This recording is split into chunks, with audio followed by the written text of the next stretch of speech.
Good morning everybody. Science with Dhirendra में आप सभी का स्वागत है। आज मैं धीरेन्द्र कुमार आप सभी को साइंस के एक महत्वपूर्ण टॉपिक्स इवोपोरेशन एंड बॉइलिंग में डिफरेंसेस बताऊंगा। ज़्यादातर बच्चे के माइंड में कॉन्सेप्ट है कि इवोपोरेशन और बॉइलिंग दोनों सेम चीज़ है, परंतु वास्तव में ऐसा बिल्कुल नहीं है। इवोपोरेशन और बॉइलिंग दोनों वर्ड्स का भले ही अपने जानकारी के अभाव में हम लोग एक जैसा इस्तेमाल कर लेते हैं, परंतु दोनों में थोड़ी सी डिफरेंसेस है। आज के टॉपिक्स में हम लोग इन डिफरेंसेस को भली भांति समझेंगे। तो सबसे पहले हम लोग जानते हैं इवोपोरेशन क्या होता है। इवोपोरेशन जो है वो change of liquid into vapour at any temperature below it's boiling point कहलाता है। समझिए इसको इस तरह से डिटेल में। अगर हम लोग किसी भी लिक्विड सब्सटेंस को वेपर में कन्वर्ट करें बॉइलिंग पॉइंट से कम तापमान पर तो उसे इवेपोरेशन कहेंगे। और बॉइलिंग क्या होता है?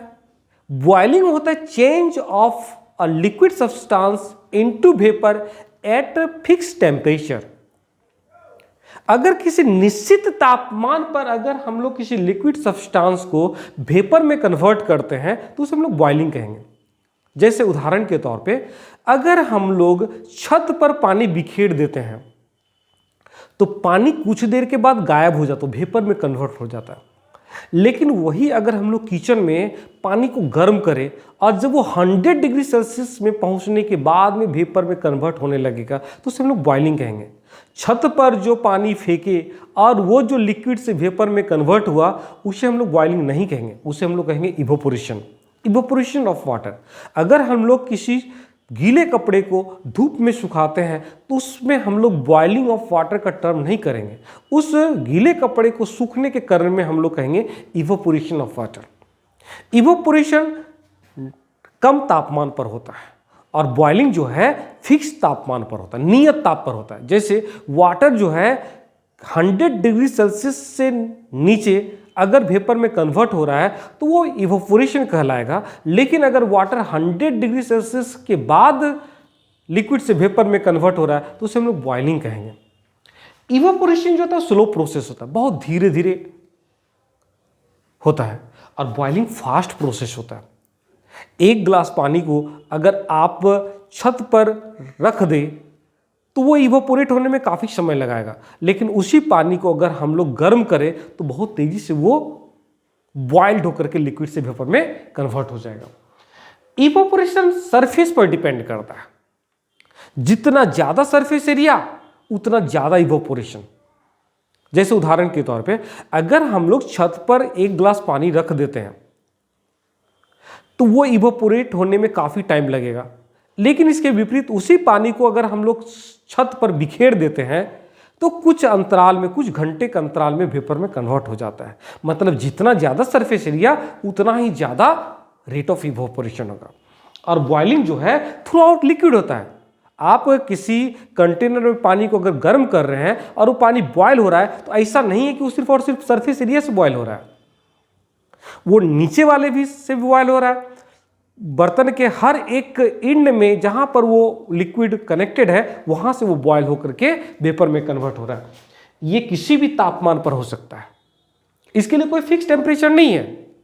15 degree Celsius, 25 degree Celsius, 30 degree Celsius किसी में भी ये हो सकता है, लेकिन बॉइलिंग के लिए हमेशा फिक्स तापमान होता है। जैसे वाटर को अगर हम लोग गर्म करके लिक्विड से वेपर में कन्वर्ट करना चाहे तो हमें 100 ही देना होगा, 100 से कम नहीं।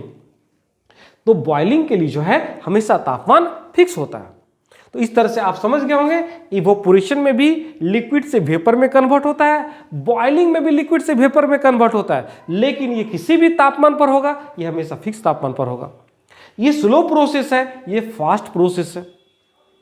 ये जो है सरफेस ज्यादा होने पर ज्यादा होता है, ये पूरे लिक्विड मॉलिक्यूल्स में होता है। इसका एक और एग्जांपल लेते हैं। गर्मी के टाइम में अगर आप किसी पोखर या तालाब में स्नान के लिए जाते हैं, आप अगर उस तालाब में घुसने से पहले पानी को छुएंगे तो आपको गर्म लगेगा, लेकिन अगर आप उसमें जंप कर जाते हैं तो आप देखेंगे कि नीचे का जो तली का जो है पानी जो है वो बहुत ठंडा होता है, उसका तापमान कम होता है। मतलब पानी तो इवोपोरेट हो रहा है उस तालाब से, लेकिन ऊपर वाले पार्ट से निचली सतह से पानी इवोपोरेट नहीं हो रहा है। ये किसी भी तापमान पर हो सकता है, इसके लिए हमेशा फिक्स तापमान चाहिए। साथ ही साथ इवोपोरेशन जो है नेचर ऑफ लिक्विड पर भी डिपेंड करता है। जैसे अगर हम लोग छत पर पानी भी रख दे और पेट्रोल भी बिखेर दे, केरोसिन भी बिखेर दे, डीजल भी बिखेर दे, तो हम लोग पाएंगे कि पेट्रोल तुरंत गायब हो जाता है। पेट्रोल जो होता है तुरंत इवोपोरेट हो जाता है, लेकिन उसकी तुलना में पानी काफी धीरे धीरे इवोपोरेट होता है। ये जो है नेचर ऑफ लिक्विड पर भी डिपेंड करता है। साथ ही साथ इवोपोरेशन जो है एटमॉस्फेयर में जो है ह्यूमिडिटी में भी निर्भर करता है। आप जानना चाहेंगे ह्यूमिडिटी क्या होता है? ह्यूमिडिटी होता है amount of water vapour present in atmosphere. हवा में जो वाटर वेपर है, हवा में जो नमी है, उसे ही हम लोग ह्यूमिडिटी कहते हैं।